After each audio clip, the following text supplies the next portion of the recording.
Ƙayataccen shirin Izzar su. Assalamu alaikum wa rahmatullahi ta'ala wa barakatuhu. Yan uwa masu bibiyar channel din farin wata, barkanmu da warhaka, barkanmu da sake saduwa da ku a cikin sabon bidiyo. A ci gaba da kawo muku tarihin jarumai da kuma sharhi akan fina-finan Hausa wanda suka yi fice.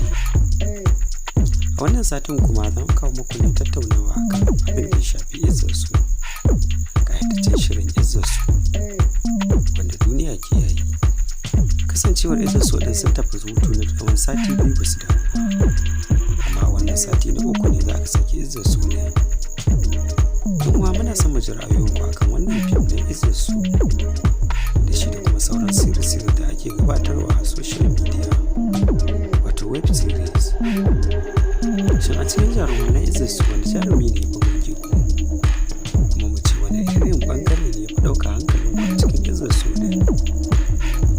Jaruman na Izzar su kamar Umar Hashim, Hajiya Nafisa da kuma akawunta. Za mu iya cewa suna cikin mutane masu muhimmanci a cikin wannan shirin na Izzar su. Da yake an ce kowa da bayansa, amma za mu so ku bayyana mana ra'ayoyinku akan abin da ya fi burge ku a cikin wannan shiri na Izzar su.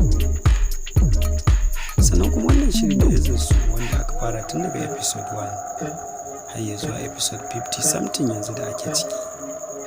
Za mu iya cewa an fara shi tun daga season 1 zuwa season 2 da ake ciki, kuma yanzu har ya zuwa season 3. Shirin da yana ci gaba da ɗaukar hankalin masoya, sannan kuma shiri ne mai cike da faɗakarwa da nishaɗantarwa ta ɓangaren addini da kuma ɓangaren zamantakewar yau da kullum. Yan kwa menene ra'ayoyinku, sannan kuma menene fatanku akan wannan shiri na Izzar su? Shin kuna son a ci gaba da yin wannan fim na Izzar su har ya zuwa na 100 ko kuma ya kuke so? Za ku iya faɗa mana ra'ayoyinku a cikin wannan bidiyo, sannan ku danna subscribe kuma taɓa alamar ƙararrawa